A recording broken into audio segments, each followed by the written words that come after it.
JEE men's 2026 मग 30 दिवस 30 concept आणि 99% खरंच हे 30 दिवसात 30 कॉन्सेप्ट करून 99% केमिस्ट्रीमध्ये आणता येतील का? तुम्हाला जर असा क्वेश्चन पडला असेल तर ही व्हिडिओ तुमच्यासाठी आहे. नमस्कार, माझं नाव सौरभ पवार आणि मी एक एज्युकेटर आहे, केमिकल टेक्नॉलॉजिस्ट आहे, बीटेक केलंय institute of chemical technology Mumbai, जे की महाराष्ट्रातल्या सगळ्यात बेस्ट कॉलेजपैकी एक आहे. आता आपण डिस्कस करू सगळ्यात इम्पॉर्टंट गोष्ट, जेई मेन्स 2026 क्रॅक कशी करायची. मागच्या 2 वर्षापासून तुम्ही खूप अभ्यास करत आला आहात, बट तरी पण आता कॉन्फिडन्स वाटत नाहीये की होईल की नाही होईल, जेई मेन्स होईल की सीईटी देऊ की ऍडव्हान्स देऊ की काय देऊ. ही पहिली परीक्षा आहे जी तुम्हाला डिसाईड करणार आहे की तुमचं पुढचं जे पाऊल आहे ते जेई ऍडव्हान्स साठी जावं की सीईटी साठी प्रिपेअर करावं यासाठी. सो जेई मेन्स थोडं सिरियसली घ्यायचंय आपल्याला. आणि 3 सब्जेक्ट जर आपण बघितले, दॅट फिजिक्स, केमिस्ट्री आणि मॅथ्स, त्यात सगळ्यात जास्तीत जास्त आउटपुट देणारा कोणता सब्जेक्ट असेल तर तो आहे आपला केमिस्ट्री. मी खरं सांगतोय, मागच्या 6 वर्षापासून मी ह्या फील्डमध्ये काम करतोय ऍज अ एज्युकेटर. मी आकाश, बायजूस आणि पीडब्ल्यू या कंपन्यांसोबत सुद्धा काम केलेलं आहे. बट मी जे काम करत होतो ते खूप कमी लिमिटेड पोरांपर्यंत पोहोचत होतं. सो माझी अशी इच्छा होती की ते मॅक्झिमम लोकांपर्यंत पोहोचावं. त्यासोबत मी मागच्या 3 वर्षापासून ऑनलाईन सेटअपमध्ये काम करतोय. लाईक अपस्विंग नावाची एक अमेरिकेची कंपनी आहे. त्या कंपनीत मागच्या 3 वर्षापासून काम करतोय. तर मग म्हटलं की आपल्या मराठी पोरांसाठी का न करावं. म्हणून हा एक छोटासा अट्टहास और हा छोटासा प्रयत्न माझा तुमच्या सर्वांसाठी. ही माझी पहिली व्हिडिओ आहे जी की मी जेई मेन्स पोरांसाठीच बनवली आहे, की खरंच 30 दिवसात कॉन्सेप्ट करून खरंच पॉसिबल आहे का. आता जर तुम्ही ऑब्झर्वेशन केलं की माझ्याकडे एक छोटासा कोड आहे, त्या कोड तुम्हाला सांगतो जेणेकरून की खरंच पॉसिबल आहे. Let's crack that code. काय आहे तो कोड? आता तो कोर्स सांगायच्या अगोदर मी तुम्हाला काही गोष्टी सांगतो. आता जर तुम्ही कम्प्लीट केमिस्ट्री सिलेबस बद्दल डिस्कस करत असाल तर केमिस्ट्रीमध्ये एक गोष्ट आहे की जी फिजिक्स आणि मॅथमॅटिक्स मध्ये नाही आहे. सिम्पल थिंग, फिजिक्स आणि मॅथमॅटिक्स हे 2 सब्जेक्ट जे ना तुम्हाला खूप जास्त मेहनत करायला लावणारे सब्जेक्ट. बट केमिस्ट्री असा सब्जेक्ट आहे की जो कमीत कमी मेहनत करताना सुद्धा तुम्हाला जास्तीत जास्त आउटपुट देणार आहे. का? कारण की मी हे कशावरून सांगतोय, कारण की बेसिक कोर कन्सेप्ट आपल्या केमिस्ट्रीमध्ये आहे आणि केमिस्ट्री कसं त्याच गोष्टी खूप जास्त आहेत. फिक्स फॅक्च्युअल गोष्टी त्याच आहेत, फिक्स आहेत. मी जर म्हटलं तुम्हाला हॅबस प्रोसेस, तर हॅबस प्रोसेस फिक्स आहे. Nitrogen hydrogen that gives ammonia fix आहे. कॉन्टॅक्ट प्रोसेस फिक्स आहे. मॅक्झिमम ऑर्गॅनिक रिएक्शन फिक्स आहे. सो बेसिक कोर कन्सेप्ट जे आहेत ना ते केमिस्ट्रीमध्ये फिक्स आहे. मग याचा अर्थ काय की तुम्हाला मिनिमम टाइम मध्ये मॅक्झिमम आउटपुट देणारा सब्जेक्ट मध्ये केमिस्ट्री. बट जर तुम्ही केमिस्ट्री सिलेबस बघितलं तर खूप मोठा आहे, वास्ट सिलेबस आहे. खूप छोट्या छोट्या गोष्टी तुम्हाला लक्षात ठेवाव्या लागतात. मग मला सांगा तुम्ही कोणत्या गोष्टी लक्षात ठेवाल. सो आता 30 दिवसात इतकं तर पॉसिबल होणारच नाही की तुम्ही पूर्ण सिलेबस कव्हर करा. सो काय करायचं, बेसिक पॉइंट्स आहेत ना त्यांना टच करायचे. मग ते बेसिक पॉइंट्स काय, त्याच्या अगोदर एक तुम्ही लक्षात ठेवा, जे मी गोष्ट बोललो 70 to 75% कोर. आता मागच्या 3 वर्षापासूनचे जे पेपर्स आहेत त्याचा मी अनालिसिस केलं आहे. मागच्या खूप शिफ्ट्स बद्दल मी डिस्कस केलं. मागच्या 2025च्या जवळजवळ 19 शिफ्ट्स एका जानेवारी अटेम्प्टला आणि 20 शिफ्ट जवळजवळ एप्रिल अटेम्प्टला मी अनालिसिस केलं आणि त्यात मला एक बेसिक कॉमन गोष्ट ऑब्झर्व झाली की जवळजवळ 70-75% जे कोर आहे केमिस्ट्रीचे जे क्वेश्चन्स आहे ते त्याच एका सेगमेंट मधून त्याच रिपीटेबल टॉपिक्स वरूनच आलेले आहेत. आणि मग ते कसं समजणार आहे का आपल्याला ते टॉपिक खरंच इम्पॉर्टंट वगैरे, तर एक गोष्ट आहे that is PYQ. Previous year questions तुम्ही जितके जास्तीत जास्त सॉल्व्ह करणार आहेत तेवढा जास्तीत जास्त अंडरस्टँडिंग तुम्हाला होणार आहे की काय एक्झामिनर विचारायचा प्रयत्न करतोय. आता केमिस्ट्रीचे 3 पार्ट्स आहेत, एक फिजिकल केमिस्ट्री, एक ऑर्गॅनिक केमिस्ट्री आणि इनऑर्गॅनिक केमिस्ट्री. आता तुम्ही जर ऑब्झर्वेशन केलं तर ऑर्गॅनिक केमिस्ट्री, फिजिकल केमिस्ट्री आणि इनऑर्गॅनिक केमिस्ट्रीमध्ये आपण जेई मेन्स देणार आहे. म्हणजे आपण इंजिनिअरिंग साईडला प्रिपरेशन जास्त करतोय आणि इंजिनिअरिंग साईडला फिजिकल केमिस्ट्रीचा जास्त पार्ट असतो. सो म्हणून एक्झाम मध्ये पण तेच ऑब्झर्वेशन झालेलं आहे की 40% जे आहे ना त्याच्यावर क्वेश्चन्स हे फिजिकल केमिस्ट्रीचे आलेले आहेत, त्या followed by the organic as well as inorganic. Inorganic ऑर्गॅनिकचे कोर सब्जेक्ट्स आहेत केमिस्ट्रीचे, ज्यात खूप सारे रिएक्शन्स आहेत, खूप सारे मेकॅनिझम्स आहेत, खूप सारे रिएजंट्स आहेत, खूप सारे प्रॉपर्टीज आहेत. बट फिजिकल केमिस्ट्री हा purely conceptual and numerical based आहे. एक एक पॅरामीटर डिस्कस करू की कोणत्या ह्याच्यात काय जास्त इम्पॉर्टंट आहे. मी जर फिजिकल केमिस्ट्री बद्दल बोललो तर फिजिकल केमिस्ट्रीचे 4 कॉन्सेप्ट आहेत ते खूप जास्त इम्पॉर्टंट आहे आपल्यासाठी. त्यात पहिला येतो मोल कॉन्सेप्ट. आता मोल कॉन्सेप्ट का? मोल कॉन्सेप्ट असा टॉपिक आहे जो प्रत्येक टॉपिक मध्ये यूज केला जाऊ शकतो. तो तुम्ही इनऑर्गॅनिक मध्ये पण यूज करू शकता, तुम्ही ऑर्गॅनिक मध्ये पण यूज करू शकता. फिजिकलला तर ऑब्व्हियसली इक्विलिब्रियम, थर्मोडायनामिक्स, इलेक्ट्रोकेमिस्ट्री हे चॅप्टर्स बिना मोल कॉन्सेप्ट येणारच नाही. सो तुम्हाला पहिली गोष्ट काय करायची आहे, तुम्हाला मोल कॉन्सेप्ट चांगला लर्न करायचा आहे. आता तुम्ही मला मोल कॉन्सेप्ट मध्ये खूप साऱ्या गोष्टी सर काय करू? पहिले पॉईंट, मोल कॉन्सेप्ट आपण जेव्हा डिस्कस करणार आहे ना, तर मोल कॉन्सेप्ट मध्ये सगळ्यात इम्पॉर्टंट गोष्ट कोणती असेल तर ती आहे स्टॉयकोमेट्रिक कॅल्क्युलेशन.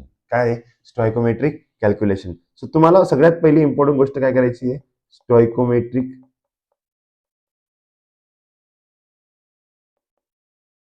किंवा स्टॉयकोमेट्रिक कॅल्क्युलेशन्स करायचे. आता तुम्ही मला स्टॉयकोमेट्रिक कॅल्क्युलेशन का? स्टॉयकोमेट्रिक कॅल्क्युलेशन मध्ये तुम्हाला त्या गोष्टी इन्फॉर्मेशन भेटतील ज्यात लिमिटिंग रिजन कसा यूज करायचा, लिमिटिंग रिजन ठरून ईल्ड, प्युरिटी या टॉपिक्सवर खूप जास्त क्वेश्चन आलेले आहेत मागच्या वर्षामध्ये. प्युरिटी, ईल्ड ऍज वेल ऍज ह्या प्रोडक्ट पासून किती प्रोडक्ट बनतील, त्या प्रोडक्ट पासून किती बनतील याच्याबद्दलची इन्फॉर्मेशन खूप जास्त मोल कन्सेप्ट डिस्कस करतात. त्याच्यानंतर मोल कन्सेप्टचा असा एक छोटासा पार्ट आहे जो सोल्युशन चॅप्टर मध्ये यूज होतो, दॅट इज कॉन्सन्ट्रेशन टर्म्स. आणि कॉन्सन्ट्रेशन टर्म्स हे आपण सोल्युशन मध्ये पण शिकतो, मोल कन्सेप्ट मध्ये पण शिकतो. कॉन्सन्ट्रेशन टर्म्स वर खूप जास्त फोकस ठेवायचा, कारण की इक्विलिब्रियमचे सर्व क्वेश्चन्स कॉन्सन्ट्रेशनला घेऊनच असतात. सोल्युशनचे सर्व क्वेश्चन्स कॉन्सन्ट्रेशन टर्म्सला घेऊनच आहेत, ज्यात मोलॅरिटी सगळ्यात जास्त इम्पॉर्टंट आहे. मोलॅरिटी सोबत दुसरी गोष्ट कोणती इम्पॉर्टंट असेल तर मोल फ्रॅक्शन आहे, ऍज वेल ऍज नॉर्मॅलिटी आहे. आणि जेव्हा नॉर्मॅलिटी बद्दल आपण डिस्कस करतो तर ग्राम इक्विव्हॅलेंट खूप डिस्कस करणं इम्पॉर्टंट आहे, जे की रेडॉक्स टॉपिक, डी ब्लॉक जे इनऑर्गॅनिक केमिस्ट्री टॉपिक आहे याच्यातला मेन कन्सेप्ट आहे. केएमएनओ4च्या रिएक्शन, K2CR2O7च्या रिएक्शन्स या खूप जास्त इम्पॉर्टंट आहे. त्याच्या व्यतिरिक्त दुसरं एखादं चॅप्टर असेल जे जास्त इम्पॉर्टंट आहे, दॅट इज थर्मोडायनामिक्स. तुम्ही जेव्हा इंजिनिअरिंगला जाणार आहे ना, तुम्हाला फर्स्ट इयरला पण थर्मोडायनामिक्स आहे, तुम्हाला सेकंड इयरला पण थर्मोडायनामिक्स आहे, तुम्हाला थर्ड इयरला पण थर्मोडायनामिक्स असू शकतं. जर तुम्ही केमिकल इंजिनिअरिंग केलं तर 100% तुम्हाला थर्मोडायनामिक्स सोबत जास्तीत जास्त डील करावं लागणार आहे. काय थर्मोडायनामिक्स? थर्मोडायनामिक्स जर चांगलं केलं तर तुम्हाला फिजिक्सचं थर्मोडायनामिक्स सुद्धा खूप चांगलं येणार आहे. सो थर्मोडायनामिक्स तुम्ही इग्नोर करूच शकत नाही. नंतरची महत्वाची गोष्ट आहे दॅट इज इक्विलिब्रियम. केमिस्ट्रीच्या सगळ्यात हार्डेस्ट टॉपिक जर कोणी विचारलं तर मला असं वाटतं की इक्विलिब्रियम आहे. खूप मोठं टॉपिक आहे, बट व्हॅल्यू देतं, मनी फॉर द व्हॅल्यू देतं, रेट ऑफ जेव्हा म्हणतो ना ROI ते 100% देतं. तुम्ही केणार 2 क्वेश्चन आरामात येणार. त्यात कोणते टॉपिक आहे ते सगळ्यात जास्त इम्पॉर्टंट आहे? इक्विलिब्रियमचा पहिला टॉपिक आहे, दॅट इज आपण जर म्हटलं तर ली चॅटेलियर प्रिन्सिपल. ली चॅटेलियर प्रिन्सिपल खूप जास्त क्वेश्चन येतात. नंतर DOD, डिग्री ऑफ डिसोसिएशन, या टॉपिकवर पण मागच्या वेळी खूप वर्षापासून क्वेश्चन आलेले आहेत. त्याच्यानंतर कोणता टॉपिक आहे ज्याच्यावर क्वेश्चन येतात तो आहे दॅट इज तुमचा पीएच कॅल्क्युलेशन. आता पीएच कॅल्क्युलेशन तुम्ही कुठेही करू शकता. आणि नंतर हे बफर सोल्युशन, बफर सोल्युशन नंतर आहे तुमचं सोल्युबिलिटी प्रोडक्ट. हे 5-6 कोर टॉपिक जे आहेत त्या 5-6 कोर टॉपिक्सवर इक्विलिब्रियम या चॅप्टर मधून खूप क्वेश्चन आलेले आहेत. दरवर्षी प्रत्येक शिफ्टला एक क्वेश्चन कंपल्सरी आला आहे ऍट लिस्ट. तुमचं नशीब असेल, तुम्हाला जर तुम्हाला जर मॅथ बद्दल काही प्रॉब्लेम नसेल तर फिजिकल केमिस्ट्री तुम्ही करायलाच पाहिजे. आणि एक युनिक चॅप्टर आहे ज्यात आपण म्हणतो इलेक्ट्रोकेमिस्ट्री. खूप युनिक आहे, कारण की जर तुम्ही बघितलं थर्मोडायनामिक्सचं कनेक्शन आहे इक्विलिब्रियम सोबत, मोल कन्सेप्ट सोबत कनेक्शन आहे. सो एक फॅमिलियर टॉपिक आहे सगळे, बट इलेक्ट्रोकेमिस्ट्री एक असं टॉपिक आहे जे खूप जास्त डिफरंट आहे, युनिक आहे. Electrical engineering as well age electronics साठी, त्या सेगमेंटसाठी जर तुम्ही जायची इच्छा असेल तर तुम्हाला इलेक्ट्रोकेमिस्ट्री हे चॅप्टर खूप जास्त चांगलं करावं लागणार आहे. त्यात काय नर्स्ट इक्वेशन आणि फॅराडे लॉ हे 2 पॉईंट्स आहेत ते सगळ्यात जास्त इम्पॉर्टंट आहे. त्याच्यात खूप सारे क्वेश्चन आलेले आहेत. आणि त्याच्या व्यतिरिक्त मग ऍटॉमिक स्ट्रक्चर एक क्वेश्चन, सोल्युशन एक क्वेश्चन, कायनेटिक्स एक क्वेश्चन, हे फिक्स क्वेश्चन असतात. तुम्ही जर फिजिकल केमिस्ट्री चांगलं केलं तर मी सांगतो तुम्हाला 25% तुमचा जो स्कोर आहे दॅट इज 100 पैकी 25 ते 30 मार्क्स जे तुमचे ते आरामात येतील, फक्त हे 4 टॉपिक्स केल्यानंतर. त्याच्या व्यतिरिक्त मग रेडॉक्स टॉपिक आहे, तुम्ही तो करू शकता.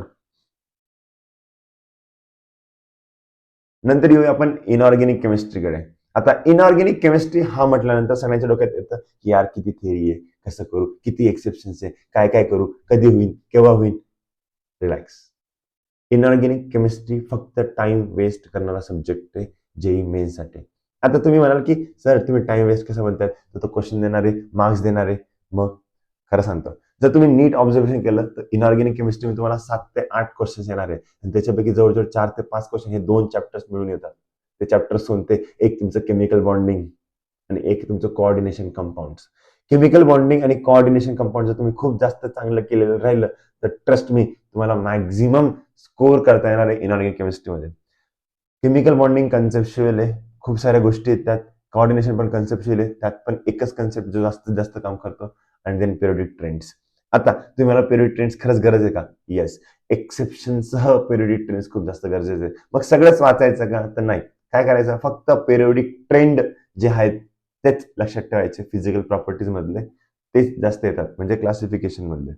नंतर केमिकल बॉन्डिंग बद्दल आपण जेव्हा डिस्कस करतो तर केमिकल बॉन्डिंग मध्ये 3 पॅरामीटर सगळ्यात जास्त विचारले जातात. त्या 3 पार्ट्सवर खूप जास्त क्वेश्चन आतापर्यंत आलेले.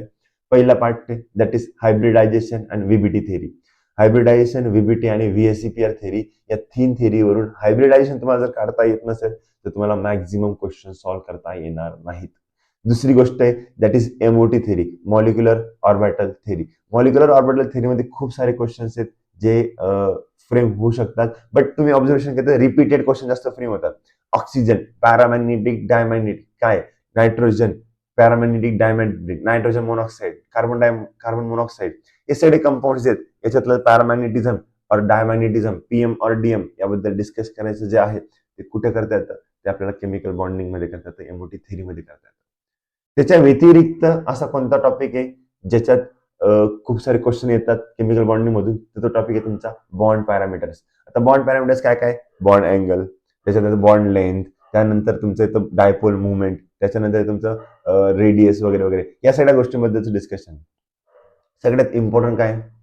Dipole movement. डायपोल मुवमेंट तुम्हाला इनऑर्गॅनिक टॉपिक आहे, तुम्हाला ऑर्गॅनिकचे क्वेश्चन विचारतील. लाईक सांगा कोणता पॅरा डायक्लोरो बेन्झिनचं काय आहे, और मेटा डायक्लोरो बेन्झिनचं काय आहे, और फक्त डायक्लोरो सायक्लोहेक्झेनचं काय आहे. तर तुम्हाला असे वेगवेगळे सारे क्वेश्चन येतात. तुम्हाला विचारतील क्युनोलचं काय आहे, रेसोरसिनॉलचं काय आहे. सो हे डायपोल मुवमेंट तुम्हाला त्यांच्याबद्दल विचारतील. सो डायपोल मुवमेंट खूप जास्त इम्पॉर्टंट पॉईंट आहे. नंतर कोऑर्डिनेशन बद्दल जेव्हा तुम्ही डिस्कस केला तर कोऑर्डिनेशन कंपाऊंड असा चॅप्टर आहे ज्यातल्या प्रत्येक पॉइंटवर क्वेश्चन येऊ शकतो. प्रत्येक पॉइंटवर. मग तुम्ही म्हणा सर इंट्रोडक्शन, येस इंट्रोडक्शनवर पण येऊ शकतो. जस्ट लाईक मी जर म्हटलं तुम्हाला डबल सॉल्ट काय, डबल सॉल्ट म्हणजे potassium alum. Which of the following is a double salt? Potash alum, Mohr salt, carnallite. This are the introduction part और डबल सॉल्ट. त्याच्यानंतर मग तुम्हाला विचारतील लिगॅन्ड काय और कोऑर्डिनेशन नंबर काय. त्याच्यानंतर मग सगळ्यात इम्पॉर्टंट पॉईंट जो कधीच तुम्ही विसरू शकत नाही आणि न करता जाऊ शकत नाही, that is CFT theory, crystal field theory. Crystal field theory ज्याला आली त्याला कोऑर्डिनेशनचा प्रत्येक क्वेश्चन सॉल्व्ह केला जातो असं म्हणतात. आणि मी मागच्या 3-4 वर्षापासूनचा अनुभवाने सांगतोय तुम्हाला, ज्याला CFT थेरी आली त्याला केमिकल कोऑर्डिनेशन आलं, केमिकल बॉन्डिंग आलं आणि फिजिकल ट्रेंड्स. जर तुम्हाला पूर्ण इनऑर्गॅनिक केमिस्ट्री लर्न करायचं नसेल, इनऑर्गॅनिक केमिस्ट्री मागच्या 2019 पासून ते मी 2025 पर्यंतचं पूर्ण पेपर्स ऑब्झर्वेशन केलं, दरवर्षीचा अनालिसिस केला. मागच्या वर्षी 2025 मध्ये 19 शिफ्ट मध्ये, जानेवारीचा आठवण सांगतो मी, 19 शिफ्ट मध्ये पी ब्लॉक वरून फक्त 4 क्वेश्चन आले होते.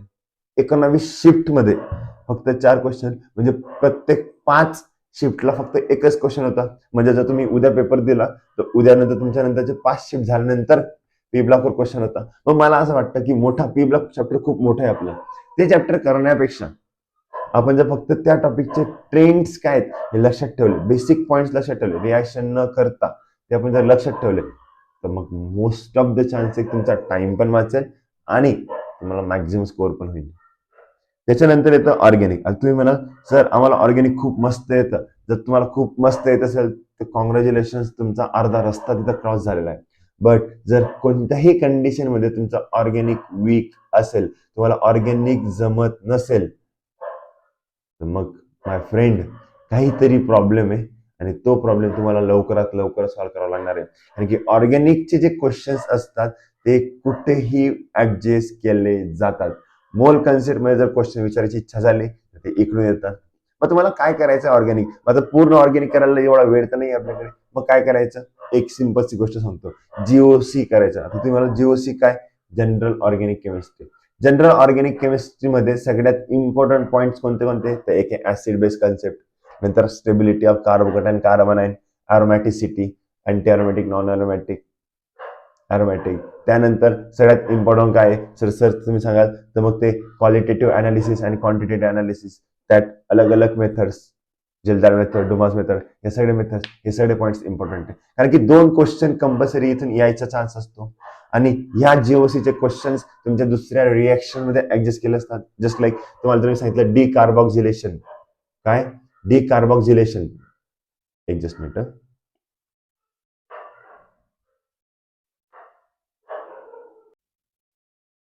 बाहेर पण ना सकाळ सकाळी कुत्रे इतके आहेत की सांगता नाही येत, खूप त्रास देत आहेत. त्यांना हाकलण्याचा प्रयत्न केला पण तरी जायचा प्रयत्न करत नाही. बट एनिवे, तो मागचा साऊंड, थोडा बॅकग्राऊंड साऊंड ऐकू येऊ शकतो तुम्हाला, बट अवॉइड करा. Anyway, let discuss about the organic chemistry. आता जीओसी हा मेन कन्सेप्ट आहे, तुमचा कोर कन्सेप्ट आहे पूर्ण ऑर्गॅनिक केमिस्ट्रीसाठी, सगळ्याच ठिकाणी काम करणार आहे. जसा मोल कन्सेप्ट आहे तसा जीओसी पण आहे. सो मेक शुअर की तुम्ही मॅक्झिमम जीओसीचे क्वेश्चन सॉल्व्ह कराल. त्याच्यानंतर काय करायचं इम्पॉर्टंट आहे, दॅट इज हायड्रोकार्बन्स. आता हायड्रोकार्बन्सच का, कारण की हायड्रोकार्बन जर तुम्ही केलं तर मॅक्झिमम जे रिएक्शन तुमच्या सर्व हायड्रोकार्बन्स कव्हर होतात. ओझोनोलिसिस रिएक्शन, वुड्स रिएक्शन, ये रिएक्शन, डिकार्बोक्सिलेशन, इलेक्ट्रोलिसिस, कोल्बेस इलेक्ट्रोलिसिस, या सर्व रिएक्शन्स, अजून खूप सारे रिएक्शन आहे, ऍडिशन रिएक्शन, सबस्टिट्यूशन रिएक्शन, या सगळ्या रिएक्शन्स जे आहेत ना ते तुम्हाला हायड्रोकार्बन्स मध्ये एकदा ना एकदा बघायला भेटतील. Oxidation reaction, Grignard reagent. So या इम्पॉर्टंट रिएक्शन्स जे आहेत ना त्या सर्व तुम्हाला त्या याच्यात भेटणार आहेत हायड्रोकार्बन्स मध्ये. Electrophilic substitution reaction. सो करायचं काय, जीओसी सोबत हायड्रोकार्बन्स हे 2 चॅप्टर चांगले करायचे. त्याच्यानंतर जर नेक्स्ट एखादा चॅप्टर करायचा वेळ असेल तर करायचा आहे अल्डिहाइड कीटोन कार्बोक्सिलिक ऍसिड. मी तर तुम्हाला सांगेलच की कोणते कोणते चॅप्टर्स करायचे, काय काय करायचंय, कोणत्या पॉईंट्सवर सगळ्यात जास्त फोकस करायचा आहे. बट लक्षात ठेवा, हे 2 टॉपिक जे आहेत, या 2 टॉपिक्सवर जवळजवळ तुमचे 4 क्वेश्चन येऊ शकतात, हायड्रोकार्बन्स आणि जीओसी. म्हणून हे तुम्हाला 2 टॉपिक्स खूप जास्त इम्पॉर्टंट आहे करणं. आता तुम्ही म्हणाल सर सगळ्या गोष्टी ठीक आहे, करायचं कसं आणि तुम्ही काय करणार त्यासाठी की आम्ही हे करू शकतो असं. सो तुमच्यासाठी एक नवीन प्लॅन मी स्वतः घेऊन आलोय. तो नवीन प्लॅन काही असं पेड व्हर्जन नाही आहे किंवा असं नाही आहे 5,000, 10,000, 7,000 असं काही नाही, एकदम फ्री आहे. माझ्याकडचा जो 1-1.5 तासाचा फ्री टाइम होता तुमच्यासाठी, तो फ्री टाइम मी आणतोय, जो मी रोज त्या अमेरिकेच्या पोरांना देत होतो. सध्या त्यांचं ते नाहीये, त्यामुळे मग मी म्हटलं की let's do it for yours, आपल्या पोरांसाठी करू. तो म्हटलं की काय करावं. मागच्या जवळजवळ 8-10 दिवसापासून मी या पूर्ण सेटअप मध्येच बिझी आहे. त्याच्यामुळे मग मी म्हटलं की काहीतरी करूया. मग काहीतरी काय, मग म्हटलं 30 दिवस 30 कॉन्सेप्ट घेऊन एक क्रॅश कोर्स सुरू करावा. आता तुम्ही मला कोर्सचं नाव ऐकलं तुमच्या मला की फीस किती आहे, नाही, फ्री आहे. मी युट्यूबला रोज येणार आहे, रोज रात्री लाईव्ह क्लास होणार आहे. जर एखादी कंडिशन असेल, एक्स्ट्रीम कंडिशन असेल ज्याच्याकडे लाईव्ह येऊ नाही शकत, बट त्या दिवशी रेकॉर्डेड व्हिडिओ 100% येणार आहे. सो एक तर रेकॉर्डेड व्हिडिओ येईल किंवा मग लाईव्ह कॉन्सेप्ट राहतील. लाईव्ह क्लास करून आपण ते सगळे एक एक कॉन्सेप्ट क्लिअर करू. 30 कॉन्सेप्ट असे असतील ज्याच्यावर शुअर शॉर्ट क्वेश्चन येऊ शकतात. शुअर शॉर्ट कॉन्सेप्ट येऊ शकतात. म्हणजे जे कोर कॉन्सेप्ट मी म्हणतोय ना, ज्या कोर कॉन्सेप्टच्या आजूबाजूचे क्वेश्चन्स कधी पण येतात, ते कोर कॉन्सेप्ट आपण जास्त डिस्कस करणार आहे. सो त्याची सुरुवात आपण आजपासून करणार आहे. आजची तारीख आहे 20 डिसेंबर. तर 20 डिसेंबर पासून पुढच्या 21 डिसेंबर पर्यंत. आता तुम्हाला 21 डिसेंबर का, कारण की असे मी तुमच्यासोबत कंटिन्युअस राहणार आहे, त्याच्या पुढे पण राहणार आहे, कनेक्टेड राहणार आहे. बट 30 दिवसाची लिमिट याच्यामुळे दिली आहे कारण की आपल्याला जी मेन्स 2026 जानेवारी साठी मॅक्झिमम मेहनत करायची आहे म्हणून. आता तुम्ही म्हणाल मग त्यासाठी काय करायचं, कोणते कोणते टॉपिक्स आहे, आम्हाला तर काही येत नाही सर, आम्ही तर अजूनपर्यंत काही बघितलेलं नाही, कोणते टॉपिक करायचे. सर हा प्लॅन फक्त तुमच्यासाठी. सो आपण फिजिकल केमिस्ट्री पासून सुरुवात करणार आहे. आपण मोल कॉन्सेप्ट घेणार आहे. आता मोल कॉन्सेप्ट मध्ये ऍज सच कॉन्सेप्ट खूप कमी आहेत, but different variety of question solve करून आपण मोल कॉन्सेप्ट डिस्कस करणार आहे. सो 21 डिसेंबर पासून ते 21 जानेवारी पर्यंत, 21 जानेवारी तुमचा पहिला पेपर राहणार आहे, ठीक आहे. सो 20 जानेवारी पर्यंत, त्यापर्यंत बरोबर 30 दिवस आपण 30 कॉन्सेप्ट सह हा टॉपिक डिस्कस करणार आहे. आज यात मेन टॉपिक काय राहणार आहे, पहिला दिवस डे 1 ला म्हणजे उद्याच आपण काय करणार आहे, मोल कॉन्सेप्ट बद्दल डिस्कस करणार आहे. आता मोल कॉन्सेप्ट बद्दल जेव्हा आपण डिस्कस करतो, मी 2 पॉईंट्स जास्त डिस्कस करतो मोल कॉन्सेप्ट मध्ये. एक टॉपिक आहे तुमचा दॅट इज कॉन्सन्ट्रेशन टर्म्स. दुसरा टॉपिक आहे तुमचं स्टॉइकोमेट्रिक कॅल्क्युलेशन. आणि तिसरा टॉपिक आहे तुमचा दॅट इज इक्विव्हॅलेंट वेट. आता इक्विव्हॅलेंट वेट मी ह्या टॉपिकमध्ये किंवा मग रेडॉक्स टॉपिकमध्ये डिस्कस करतो. कुठेतरी एका ठिकाणी मी कुठेतरी डिस्कस करणार आहे. टाइम याच्यावर लिमिटेशन राहणार आहे आपल्याकडे. जर मला असं वाटलं की आपण जास्त लाईव्ह क्लास घेऊ शकतो तर मग मी तसं मी प्रयत्न करेन. रविवारचा दिवस आपण मॅक्झिमम युटिलाइज करू जेणेकरून मॅक्झिमम कॉन्सेप्ट आपल्याला क्लिअर होतील. राईट. मग डे 1 साठी मी काय प्लॅन केलाय? मोल कॉन्सेप्ट प्लॅन केलाय. डे 2 साठी आपण ॲटॉमिक स्ट्रक्चर. ॲटॉमिक स्ट्रक्चर मध्ये काय? Bohr's model. Then that is Bohr's मॉडेलवर क्वेश्चन येतात. त्याच्यानंतर आपलं हायझेनबर्ग प्रिन्सिपल और डी ब्रॉग्ली वेवलेंथ और फोटोइलेक्ट्रिक इफेक्ट या मेन टॉपिक्सवर क्वेश्चन येतात. तिसरं आहे केमिकल बॉन्डिंग. तुम्ही म्हणाल केमिकल बॉन्डिंग का? येस. तर आपण केमिकल बॉन्डिंग आणि पिरियोडिक ट्रे 3 और 4 दिवसासाठी ठेवू. आता केमिकल बॉन्डिंग खूप मोठा टॉपिक आहे पण आपल्याला टॉपिक करायचेच नाहीये. आपण क्रॅश कोर्स करणार आहे. म्हणजे काय? एकदम शॉर्ट मध्ये बेसिक कन्सेप्ट, 1 किंवा 2 कॉन्सेप्ट ज्याच्यावर शुअर शॉर्ट क्वेश्चन येऊ शकतात असेच कॉन्सेप्ट आपल्याला जास्त डिस्कस करायचे. राहिली गोष्ट thermodynamics, equilibrium, ionic, electrochemistry, solution. हे सगळं झाल्यानंतर सॉरी 9 ते 10 दिवस. 9 दिवस झाल्यानंतर 10व्या दिवशी आपण मग डिस्कस करू अबाउट द प्रॅक्टिस टेस्ट आणि काय काय टॉपिक्स बद्दल. नंतर आपण मग इनऑर्गॅनिक आणि ऑर्गॅनिकचा कोर बघू. त्यात कोऑर्डिनेशन कंपाऊंड्स, पी ब्लॉक्स, एनसीईआरटीचे काय काय लाईन्सचे काय काय पॉईंट्स ते डिस्कस करू. डी ब्लॉक खूप इम्पॉर्टंट टॉपिक आहे. मागच्या वर्षी 15 ते 16 शिफ्ट क्वेश्चन आले ते डिफरंट शिफ्ट्सला. आता राहिली गोष्ट मेटलर्जी आणि हायड्रोजन. मेटलर्जी आणि हायड्रोजन तुमच्या सिलेबसला नाहीये. बट मेटलर्जी असा टॉपिक आहे किंवा हायड्रोजन असा टॉपिक आहे ज्याचे खूप सारे क्वेश्चन्स तुमच्या सिलेबसला येतात. लाईक व्हॉल्यूम स्ट्रेंथ जो हायड्रोजन टॉपिक मध्ये होता जो की आपण डिस्कस करत नाही, आपण इथे डिस्कस करू. किंवा मग हायड्राइड्स बद्दल आपण जास्त डिस्कस करू. मेटलर्जी म्हणजे आपण थर्मोडायनामिक्स आणि रिॲक्शन्स ज्या आहेत पी ब्लॉकच्या यांच्याबद्दल डिस्कस करू की कोणत्या रिॲक्शनला जास्त हीट स्टेबिलिटी वगैरे वगैरे त्या गोष्टींबद्दल आपण इथे डिस्कस करू. नंतर जीओसी मध्ये 2 पॉईंट्स आहेत, acid base stability as well as तुमचे effects, inductive effect, resonance effect आणि स्टेबिलिटी ऑफ कार्बन आयन त्याबद्दल. नंतर हायड्रोकार्बन्स, अल्काइल हॅलाइड्स, अल्कोहोल फिनॉलच्या इम्पॉर्टंट रिॲक्शन्स आणि कार्बोनिक कंपाऊंड्स ज्याचे अल्डिहाइड केटोन कंपाऊंड त्यांच्या इम्पॉर्टंट रिॲक्शन डिस्कस करू. नंतर येतं अमाइन्स ज्याच्यात शॉर्ट एक क्वेश्चन येतो. बायोमॉलिक्यूल शॉर्ट एक क्वेश्चन येतो. त्यानंतर आपण काही असं टॉपिक रिव्हिजन म्हणून किंवा मग सिक्वेन्स क्वेश्चन्ससाठी तो एक दिवस डेडिकेट केलाय. त्याच्यानंतर मग एक राहिला छोटा topic that is chemical kinetics. खूप छोटं टॉपिक आहे, सगळ्यांना येतं, इझी चॅप्टर आहे केमिकल कायनेटिक्स. एक क्वेश्चन मॅक्स येतो ते. नंतर मग आपण पीवायक्यू सेशन स्टार्ट करू. मग आता पीवायक्यू तर मी रोजच घेणार आहे. बट असं म्हणतात ना टिपिकल पीवायक्यू जे खूप जास्त इम्पॉर्टंट असतात. आता ऍडव्हान्सचे काही पीवायक्यू असतात जे जे मेन्स लेवलला येऊ शकतात ते पीवायक्यू बद्दल आपण डिस्कस करू. असा 30 दिवसाचा हा प्लॅन आहे. सो मग काय करायचंय हे तुम्हाला मी सांगितलं. कधी करायचंय हे पण मी तुम्हाला सांगितलं. आपली डेट राहणार आहे दॅट इज एक मिनिट. आपली डेट राहणार आहे दॅट इज 21 डिसेंबर पासून आपण सुरू करू दे. 21 डिसेंबर पासून रोज रात्री 10:30 वाजता, रोज रात्री 10:30 वाजता आपण लाईव्ह क्लास घेणार आहे. रोज लाईव्ह घेणार आहे. रोज तुम्हाला मी काही काही नवीन टॉपिक सांगेन. सो जेणेकरून तुम्ही अपडेट राहाल. आता त्याच्याबद्दलचं जे टाइम टेबल आहे और जे काही मी सांगणार आहे त्याच्याबद्दलची जी इन्फॉर्मेशन आहे ती इन्फॉर्मेशन मी तुम्हाला ऑलरेडी माझ्या व्हॉट्सअप चॅनलला किंवा मग मी तुम्हाला ती इन्फॉर्मेशन माझ्या युट्यूबला पण टाकेल. वायटी आपण वायटी युट्यूबला पण मी टाकेल. आता राहिली गोष्ट काय, तुम्हाला काय करायचंय तर तुम्हाला फक्त रेग्युलरली ते क्लासेस अटेंड करायचे आहेत आणि तुमच्या फ्रेंड्स सोबत त्या गोष्टी शेअर करायच्या आहेत. का? कारण की इम्पॉर्टंट असं आहे की तुम्ही ज्या सिच्युएशन मध्ये आहात त्याच सिच्युएशनमध्ये खूप सारे स्टुडंट आज फसलेत. सो बेटर आहे की सबका साथ सबका विकास, ये नारा लेके अपन चलेंगे. राईट. अँड मॅक्झिमम चीजें क्लिअर करते रहेंगे. आय होप तुम्हाला बेसिक प्लॅन समजला असेल काय करायचंय. सो बाकीचे लोक काय म्हणतील याच्याबद्दल काहीच विचार करायचा नाही. बेसिक आहे, फोकस करायचा. तुमची लाईफ आहे, तुम्हालाच डिसाईड करायचंय काय योग्य आहे आणि काय योग्य नाही. सो मेक शुअर की ही एक नवीन अपॉर्च्युनिटी आहे. मी जवळजवळ सकाळपासून 7:30 वाजेपासून ते संध्याकाळी 7:30 पर्यंत ऑफिसमध्येच असतो. स्टील त्यातला टाइम काढून मी आपल्या पोरांसाठी ही छोटासा एक उपक्रम करतोय, जेणेकरून जसं माझं आयुष्य चेंज झालं तसं तुमचं पण आयुष्य चेंज व्हायला पाहिजे.